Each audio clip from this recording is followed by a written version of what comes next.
السلام علیکم ورحمۃ اللہ وبرکاتہ۔ خطبہ جمعہ مسجد نبوی از ڈاکٹر علی الحذیفی حفظہ اللہ تعالی۔ موضوع انسانیت کے تین دشمن، تحفظ اور تدابیر۔ ترجمہ شفقت الرحمن مغل حفظہ اللہ تعالی، بتاریخ 15 ربیع الثانی 1438، 13 جنوری 2017۔ تمام تعریفیں اللہ کے لیے ہیں، اسی کے ہاتھ میں بھلائی ہے اور وہ ہر چیز پر قادر ہے۔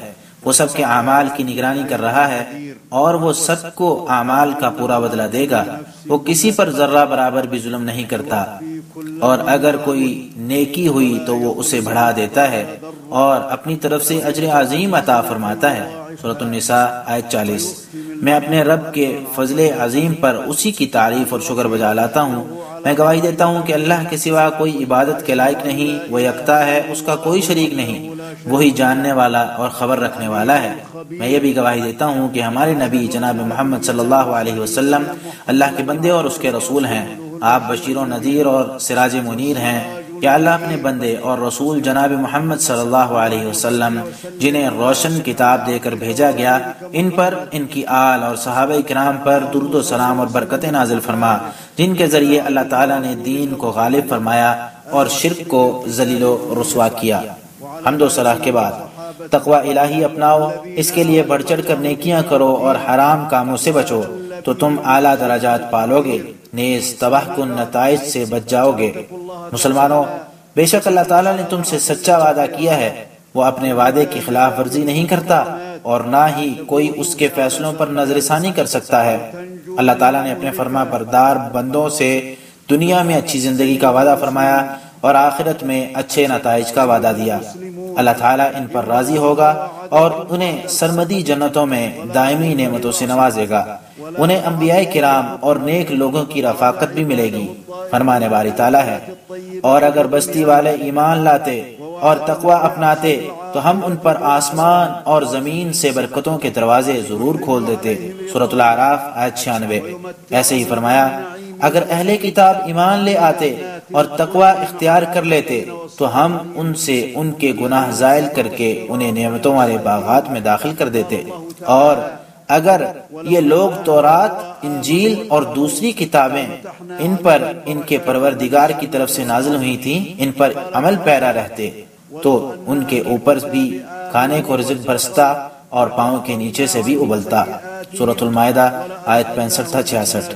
یعنی اگر وہ قرآن پر ایمان لے آتے اور اس کی تعلیمات پر عمل پیرا ہوتے، ساتھ میں اپنی کتابوں پر بھی بغیر کسی تحریف کے ایمان رکھتے، تو اللہ تعالیٰ انہیں دنیا میں خوشحال زندگی سے نوازتا اور آخرت میں انہیں نعمتوں والی جنت میں داخل فرماتا۔ اسی طرح نوح علیہ السلام نے جب اپنی قوم کو ترغیب دی تو اسے اللہ تعالیٰ نے بیان کرتے ہوئے فرمایا، تو میں یعنی نوح نے کہا، اپنے پروردگار سے بخشش طلب کرو، بے شک وہی بخشنے والا ہے، وہ تم پر آسمان سے موسلادھار بارش برسائے گا، نیز تمہاری دولت اور نرینہ اولاد کے ذریعے مدد کرے گا اور تمہارے لیے باغات اور نہریں بہا دے گا۔ سورہ نوح آیت 10-12۔ ابو ہریرہ رضی اللہ تعالیٰ عنہ کہتے ہیں کہ رسول اللہ صلی اللہ علیہ وسلم نے فرمایا، بے شک اللہ تعالیٰ فرماتا ہے، جو میرے کسی ولی سے دشمنی روا رکھے تو اس کے خلاف میں اعلان جنگ کرتا ہوں۔ فرائض سے بڑھ کر میرا بندہ میرا قرب حاصل نہیں کر سکتا۔ میرا بندہ تسلسل کے ساتھ نوافل کے ذریعے میرے قرب کی تلاش میں لگا رہتا ہے، یہاں تک میں ہی اس سے محبت کرنے لگتا ہوں، اور جب میں اس سے محبت کرنے لگوں تو میں اس کا کان بن جاتا ہوں جس سے وہ سنتا ہے، اس کی آنکھ بن جاتا ہوں جس سے وہ دیکھتا ہے، اور اس کا ہاتھ بن جاتا ہوں جس سے وہ پکڑتا ہے، میں اس کا پاؤں بن جاتا ہوں جس سے وہ چلتا ہے، اور اگر وہ مجھ سے مانگے تو میں اسے ضرور دوں، اگر وہ مجھ سے پناہ مانگے تو میں اسے ضرور پناہ دوں۔ مجھے اپنے کسی بھی کام کرنے میں اتنا تردد نہیں ہوتا جتنا مجھے موت سے ڈرنے والے مومن کی روح قبض کرنے میں ہوتا ہے۔ مجھے مومن کی ناگواری پسند نہیں۔ بخاری۔ اس حدیث کا مطلب یہ ہے کہ اللہ تعالیٰ اپنے لطف و کرم اور رحمت و قدرت کے ساتھ اپنے فرما بردار بندوں کے امور چلاتا ہے اور دنیا اور آخرت میں ان کے لیے بہترین منصوبہ بندی فرماتا ہے۔ ہمارے پروردگار کا وعدہ سچا ہے، اس میں ذرہ برابر بھی خلاف ورزی نہیں ہوگی۔ فرمانے باری تعالیٰ ہے، ہمارے پروردگار، بے شک تو ہی اس دن کے لیے لوگوں کو جمع کرنے والا ہے جس میں کوئی شک نہیں ہے، بے شک اللہ تعالیٰ اپنے وعدے کی خلاف ورزی نہیں فرماتا۔ سورہ آل عمران آیت 9۔ اسی طرح فرمایا ہمارے رب تو نے اپنے رسولوں کی زبان پر ہم سے جو وعدہ کیا ہے وہ پورا فرما اور قیامت کے دن ہمیں رسوا نہ کرنا، بے شک تو اپنے وعدے کی خلاف ورزی نہیں کرتا۔ سورہ آل عمران آیت 194۔ مومنوں سے آخرت کے متعلق بھی اللہ تعالیٰ کے وعدے سچے ہیں۔ فرمانے باری تعالیٰ ہے اللہ نے مومن مردوں اور مومن عورتوں سے ایسے باغات کا وعدہ کر رکھا ہے جن میں نہریں جاری ہیں، ان میں وہ ہمیشہ رہیں گے، نیز سدا بہار باغات میں پاکیزہ قیام گاہوں کا بھی وعدہ کر رکھا ہے۔ جو اللہ کی خوشنودی تو ان سب سے نعمتوں سے بڑھ کر ہوگی، یہی بہت بڑی کامیابی ہے۔ سورہ توبہ آیت 72۔ مومنین اپنی دنیاوی زندگی میں بھی اللہ تعالیٰ کے وعدوں کی تکمیل کا مشاہدہ کرتے ہیں اور انہیں اللہ تعالیٰ کی جانب سے مسلسل نعمتیں اور رحمتیں موصول ہوتی رہتی ہیں، جیسے کہ اللہ تعالیٰ کا فرمان ہے تو اللہ نے انہیں دنیا میں بدلہ بھی دیا اور آخرت کا ثواب تو بہت ہی خوب ہے، اور ایسے ہی نیک عمل کرنے والوں کو اللہ محبوب رکھتا ہے۔ سورہ آل عمران آیت 148۔ انہیں آخرت میں بھی وعدہ شدہ اجر و ثواب اور ابدی نعمتیں ملیں گی۔ فرمانے باری تعالیٰ ہے بھلا جسے ہم نے کوئی اچھا وعدہ دیا ہو اور وہ اسے پانے والا ہو، اس شخص کی طرح ہو سکتا ہے جسے ہم نے دنیاوی زندگی کا سامان دے رکھا ہو پھر وہ قیامت کے دن پیش کیا جانے والا ہو۔ سورۃ القصص آیت 61۔ جس طرح اللہ تعالیٰ نے اپنے فرما بردار بندوں سے نعمتوں کا وعدہ کیا، بالکل اسی طرح نافرمان کافروں اور سرکش گناہ گاروں کو وعید بھی سنائی، انہیں عذاب اور عقاب سے ڈرایا، جیسے کہ اللہ تعالیٰ کا فرمان ہے اور جو کافر ہیں وہ چند روز فائدہ اٹھا لیں، وہ اس طرح کھاتے ہیں جیسے چوپائے کھاتے ہیں اور ان کا ٹھکانہ دوزخ ہے۔ سورہ محمد آیت 12۔ اسی طرح فرمایا اور جو شخص اللہ اور اس کے رسول کی نافرمانی کرے گا اس کے لیے جہنم کی آگ ہے اور ایسے لوگ اس میں ہمیشہ رہیں گے۔ سورۃ الجن آیت 23۔ ان کی دنیا کی زندگی بھی بدترین زندگی ہے۔ ان کے متعلق اللہ تعالیٰ کا فرمان ہے اور جو میری یاد سے منہ موڑے گا تو اس کی زندگی تنگ ہو جائے گی اور قیامت کے دن ہم اسے اندھا کر کے اٹھائیں گے۔ سورۃ طٰہٰ آیت 124۔ اور اگر انہیں دنیا بھی مل جائے تو وہ بدترین زندگی میں ہوتے ہیں۔ اسی طرح اللہ تعالیٰ نے یہ بھی فرمایا ان لوگوں کے مال اور اولاد آپ کو تعجب میں نہ ڈالیں، اللہ تو یہ چاہتا ہے کہ انہیں چیزوں کے ذریعے انہیں دنیا کی زندگی میں سزا دے اور جب ان کی جان نکلے تو اس وقت یہ کافر ہی ہوں۔ سورہ توبہ آیت 55۔ اور یہ ممکن ہے کہ انسان کسی ایسی آزمائش میں پھنس جائے جو انسان کو مفید چیزوں سے موڑ کر نقصان دہ چیزوں میں مبتلا کر دے، آزمائش اور امتحان کے طور پر اسے نیکیوں سے موڑے، گناہوں کو خوبصورت بنا کر دکھائے، تاکہ اللہ تعالیٰ اپنے نفس کے خلاف جہاد کرنے والوں اور نفس پرستی سے بچنے والوں کو ان لوگوں سے الگ کر دے جو نفس پرستی میں پڑ جائیں اور شیطان کے پیچھے چل پڑیں، تاکہ اللہ تعالیٰ ہدایت یافتہ لوگوں کو درجات سے نوازے اور حوث پرستہ کو کھائیوں میں گرا دے۔ فرمانے والی تعالیٰ ہے ہم ضرور تمہیں آزمائیں گے یہاں تک کہ یہ معلوم کر لیں کہ تم میں سے مجاہد کون ہے اور صابر کون، اور تمہارے احوال کی جانچ پڑتال کریں گے۔ سورہ محمد آیت 31۔ اسی طرح فرمانے والی تعالیٰ ہے اور جو لوگ ہماری راہ میں جہاد کرتے ہیں ہم یقیناً انہیں اپنی راہ دکھا دیتے ہیں۔ سورۃ العنکبوت آیت 69۔ اس لیے انسان کا نفس ہی انسان کا سب سے بڑا دشمن ہے اور شیطان اسی کے ذریعے انسان پر حملہ آور ہوتا ہے۔ فرمانے والی تعالیٰ ہے نفس تو اکثر برائی پر اکساتا رہتا ہے مگر جس پر میرے پروردگار کی رحمت ہو۔ سورہ یوسف آیت 53۔ اسی طرح فرمایا اور جو شخص اپنے نفس کی حرص سے بچا لیا گیا تو ایسے ہی لوگ کامیاب ہیں۔ سورۃ الحشر آیت 9۔ نفس جس قدر جہالت اور ظلم سے متصف ہوگا انسان اسی قدر اللہ تعالیٰ کے وعدوں کی تصدیق سے دور ہوگا، انسان کو استقامت اور راہ اعتدال سے منحرف کر دے گا۔ امام ابن قیم رحمۃ اللہ علیہ کہتے ہیں جو شخص اپنی حقیقت اور فطرت سے آشنا ہو جائے تو اسے معلوم ہو جائے گا کہ اس کا نفس ہر قسم کی برائی اور بدی کا منبع ہے، جبکہ اس میں ہر قسم کی خیر محض فضل الہی اور احسان کی وجہ سے ہے، اس میں نفس کا اپنا کوئی کمال نہیں، جیسے کہ اللہ تعالیٰ کا فرمان ہے اور اگر اللہ کا فضل اور اس کی رحمت تمہارے شامل حال نہ ہوتی تو تم میں سے کوئی بھی پاک صاف نہ رہ سکتا تھا۔ سورۃ النور آیت 21۔ امام ابن قیم رحمۃ اللہ علیہ کا کلام ختم ہوا۔ شریعت کے لائے ہوئے علم نافع سے جہالت کا خاتمہ ہوتا ہے۔ مسلمان کے لیے ضروری ہے کہ ہمیشہ اللہ تعالیٰ کی جانب راغب رہے، اپنے نفس کی اصلاح کے لیے اللہ تعالیٰ سے دعا مانگتا رہے۔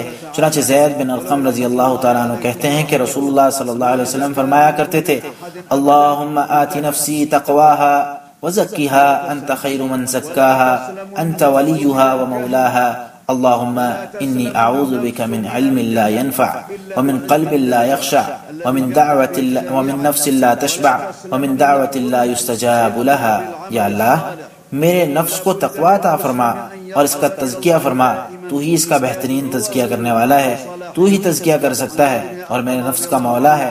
یا اللہ میں غیر مفید علم، خشوع سے عاری دل، سیر نہ ہونے والے نفس اور مسترد ہو جانے والی دعا سے تیری پناہ چاہتا ہوں۔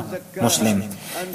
اسی طرح ترمذی میں روایت ہے کہ نبی صلی اللہ علیہ وسلم نے عمران بن حسین رضی اللہ تعالیٰ عنہ کے والد کو 2 جملے دعا کے لیے سکھائے تھے، اللہم الہمنی رشدی واعذنی من شر نفسی۔ یا اللہ میری رہنمائی میرے دل میں ڈال دے اور مجھے میرے نفس کے شر سے محفوظ فرما دے۔ لہذا اگر نفس شرعی علم اور عمل صالح کے ذریعے پاکیزہ نہ بنے تو انسان پر جہالت اور ظلم کا رواج ہوتا ہے۔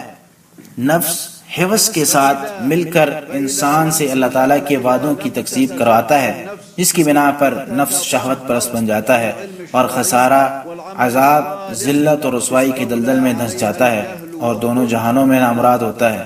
فرمانے باری تعالیٰ ہے، اور اس سے زیادہ گمراہ کون ہو سکتا ہے جو اللہ کی ہدایت کو چھوڑ کر محض اپنی خواہش کے پیچھے لگا ہوا ہو، اور اللہ تعالیٰ ایسے ظالموں کو ہدایت نہیں دیتا۔ سورۃ القصص آیت 50۔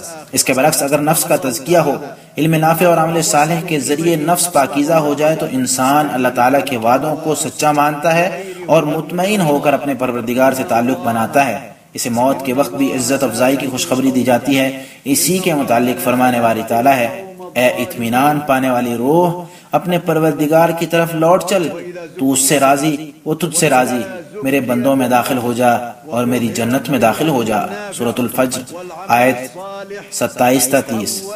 بھلائی کے تمام راستے بند کرنے والا، برائیوں کی طرف دعوت دینے والا انسان کا ازلی دشمن اللہ کی پناہ شیطان مردود اور پلید ہے۔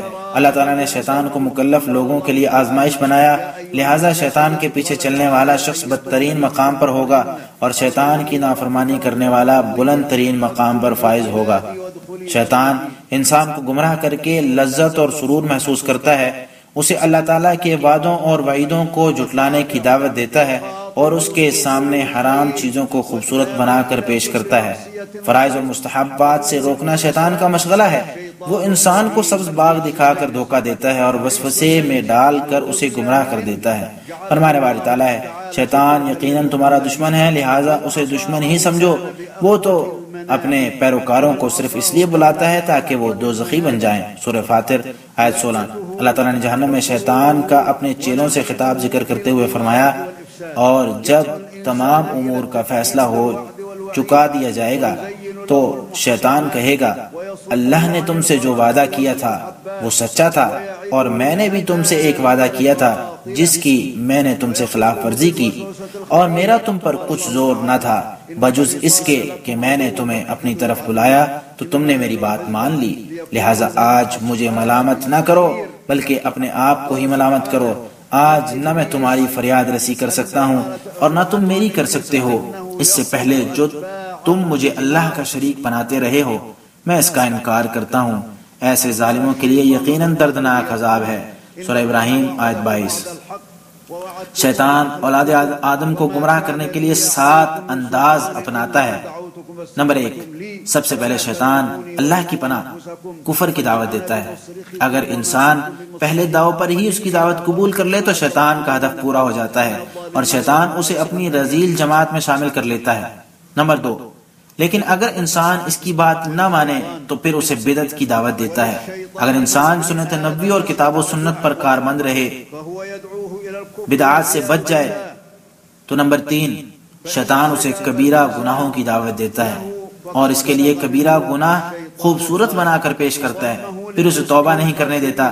اس پر انسان کبیرہ گناہوں کا دلدادہ بن جاتا ہے اور مکمل طور پر گناہوں کی جکڑ میں آ کر ہلاک ہو جاتا ہے۔ نمبر 4، اگر انسان کبیرہ گناہوں کی دعوت بھی قبول نہ کرے تو شیطان صغیرہ گناہوں کی دعوت دیتے ہوئے صغیرہ گناہوں کو معمولی بنا کر پیش کرتا ہے، چنانچہ انسان کے صغیرہ گناہوں پر اصرار اور تکرار کے باعث صغیرہ بھی کبیرہ کے برابر ہو جاتے ہیں اور انسان ہلاک ہو جاتا ہے، کیونکہ انسان ان گناہوں سے توبہ نہیں کرتا۔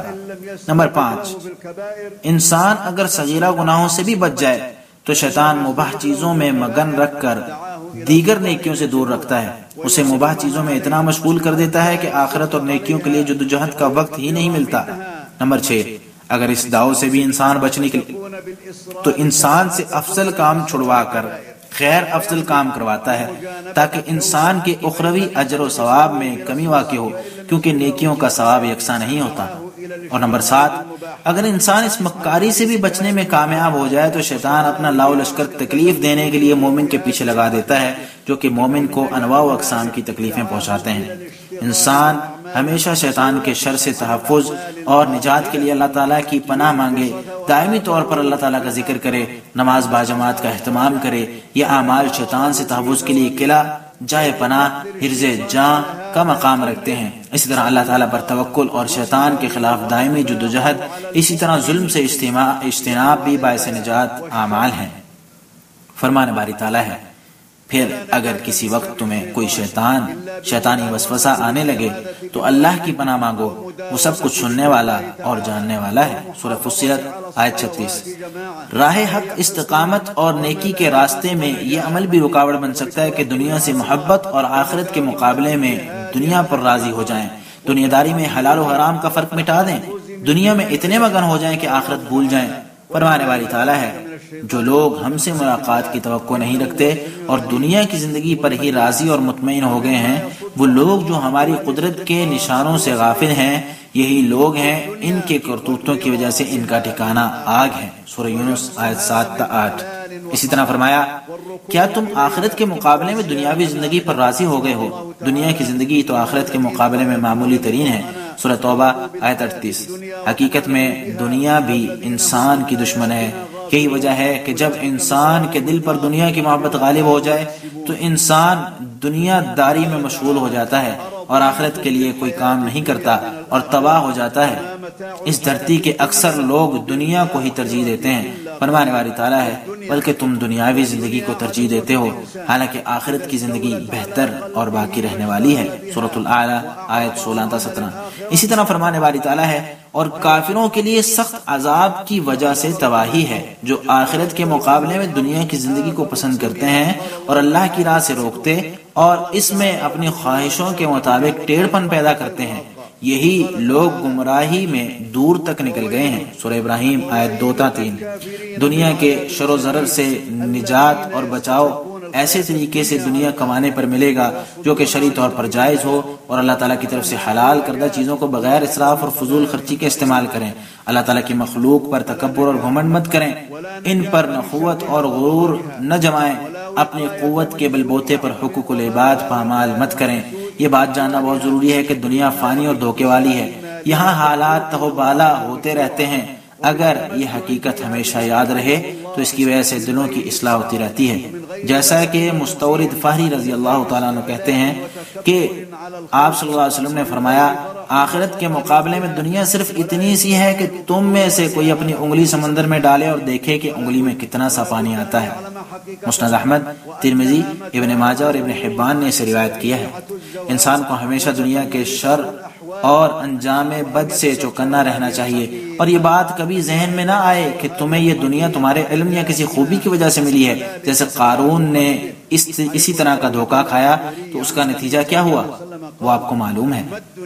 دنیا کے بارے میں ایک اہم بات جسے پورا کرنا ہر شخص کی ذمہ داری ہے، وہ یہ ہے کہ دنیاوی مال و متاع میں سے حقوق اللہ اور حقوق العباد پورے کریں، جیسے کہ زکوٰۃ کی ادائیگی، اہل خانہ اور اولاد کے اخراجات، مہمان نوازی، کمزوروں کی مدد، رفع عامہ کے کاموں میں تعاون، ان سب کے لیے اخلاص ہونا اور ریاکاری سے دوری لازمی امر ہے۔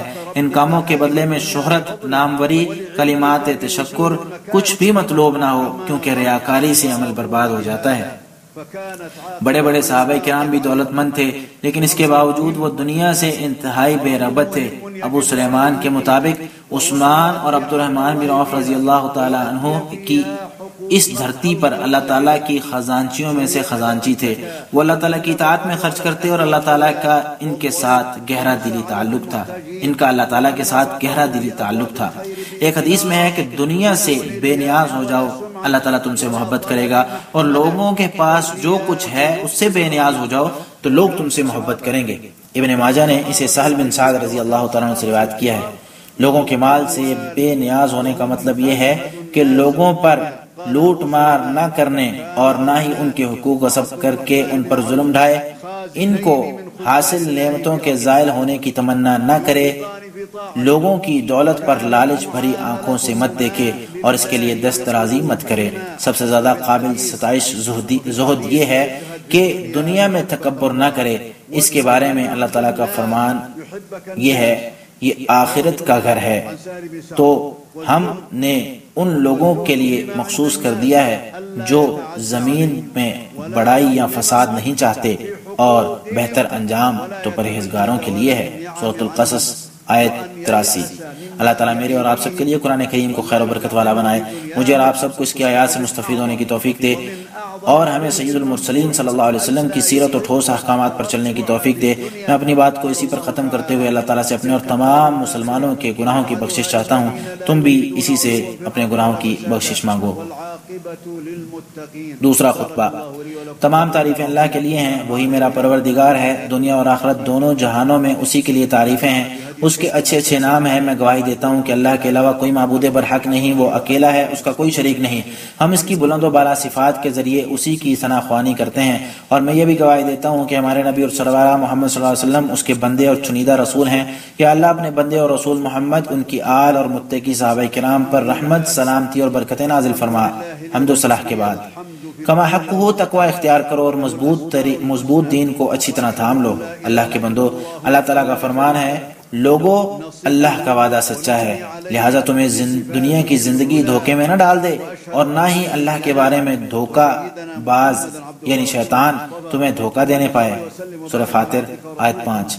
اور ایک حدیث میں ہے کہ عقل مند وہ ہے جو اپنے آپ کو پہچان لے اور موت کے بعد کی تیاری کرے، عاجز وہ ہے جو حوث پرستی میں ڈوبا رہے اور اللہ تعالیٰ سے امید لگائے رکھے۔ ابن عباس رضی اللہ تعالیٰ عنہما سے مرفوعاً منقول ہے کہ فرشتہ دل میں احساس پیدا کرتا ہے جو کہ اللہ کے وعدوں اور حق کی تصدیق پر مشتمل ہوتا ہے، اور بسا اوقات شیطان دل میں منفی احساس پیدا کرتا ہے جو کہ اللہ کے وعدوں اور حق کی تکذیب پر مشتمل ہوتا ہے۔ مسلمان کی ذمہ داری بنتی ہے کہ اپنے نفس کا مسلسل محاسبہ کرے اور اس صراط مستقیم پر گامزن رکھے، نفس کو شیطانی مکاریوں اور ہتھ کنڈوں سے بچاتے ہوئے حفظ پرستی سے بھی دور رکھے، نیز دنیا کے دھوکے میں نہ آنے دے، کیونکہ دنیاوی فائدے سب عارضی ہیں۔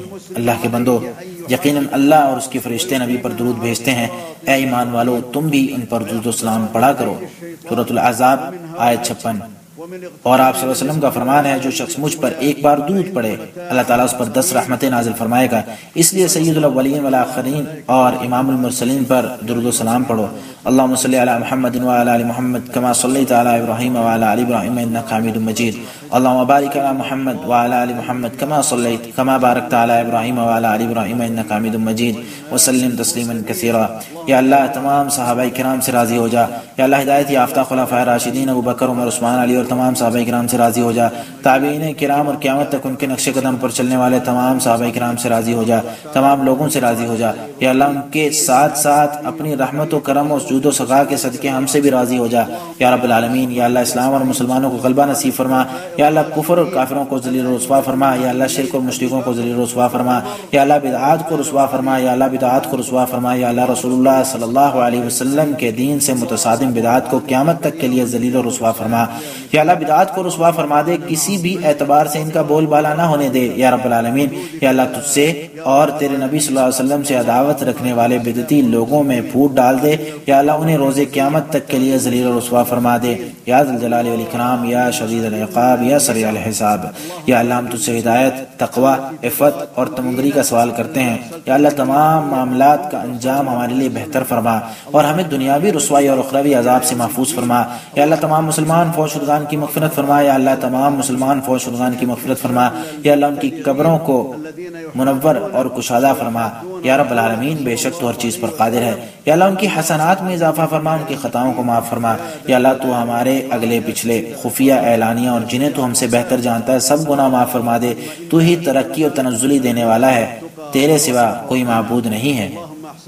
یا اللہ ہم تجھ سے جنت اور اس کے قریب کرنے والے ہر قول و فعل کا سوال کرتے ہیں۔ یا اللہ ہم جہنم اور اس کے قریب کرنے والے ہر قول و فعل سے تیری پناہ مانگتے ہیں۔ یا اللہ ہمیں اور ہماری اولاد کو شیطان، شیطانی چیلوں، لشکروں اور شیطان کے ہمنواؤں سے محفوظ فرما۔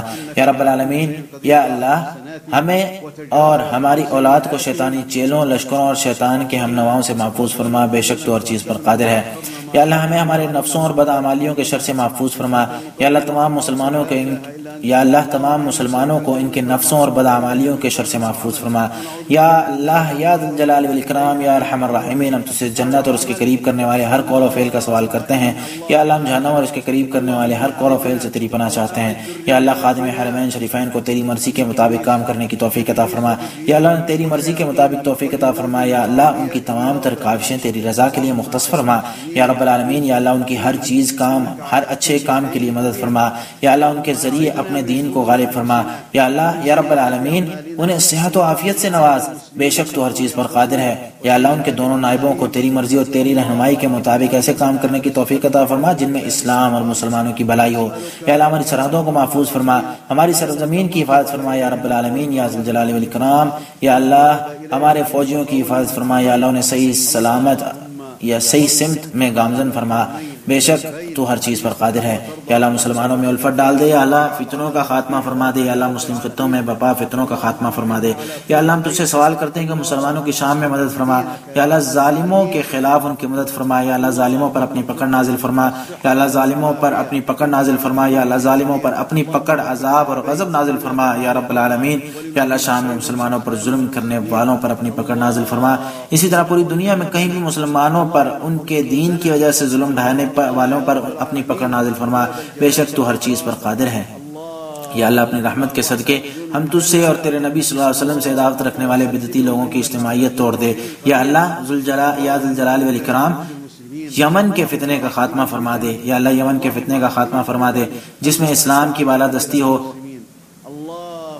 یا اللہ ایسے فرما دے کہ جس میں اسلام کی بالادستی ہو۔ یا اللہ یمن کے فتنے کا خاتمہ ایسے فرما دے جس میں مسلمانوں کے لیے عافیت ہو۔ یا اللہ بے لباس مسلمانوں کو لباس مہیا فرما، دہشت زدہ مسلمانوں کو امن عطا فرما، بے گھر افراد کو رہنے کے لیے جگہ مہیا فرما۔ یا رب العالمین یا اللہ تمام مسلمانوں کی مدد فرما۔ یا اللہ تمام مسلمانوں اور مومن مردوں خواتین کے معاملات سنوار دے۔ اللہ کے بندو، اللہ تعالیٰ تمہیں عدل و احسان اور قریبی رشتہ داروں کو دینے کا حکم دیتا ہے اور تمہیں فحاشی، برائی اور سرکشی سے روکتا ہے۔ اللہ تعالیٰ تمہیں واعظ کرتا ہے تاکہ تم نصیحت پکڑو اور نماز قائم کرو، بے شک نماز مومنوں کے ذمہ وقت مقررہ پر فرض ہے۔ درود و سلام ہو ہمارے نبی محمد صلی اللہ علیہ وسلم پر، آپ کی آل اور صحابہ کرام پر۔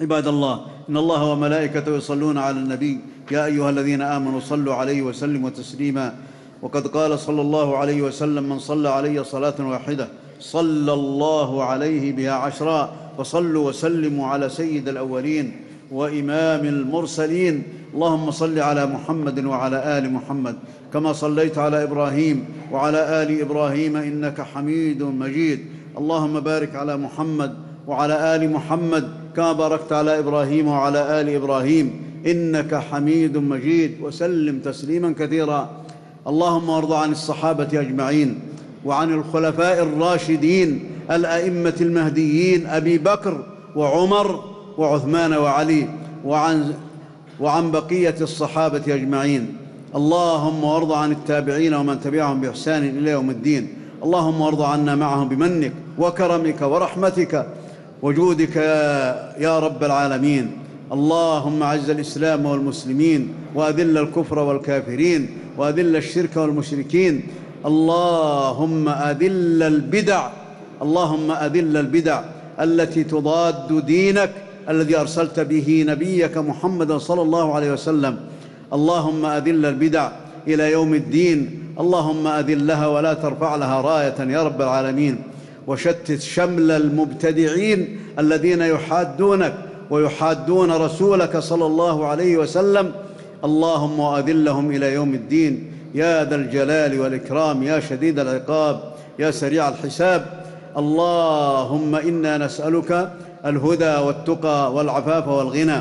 اللهم أحسن عاقبتنا في الأمور كلها وأجرنا من خزي الدنيا وعذاب الآخرة. اللهم اغفر لموتانا وموتى المسلمين، اللهم اغفر لموتانا وموتى المسلمين.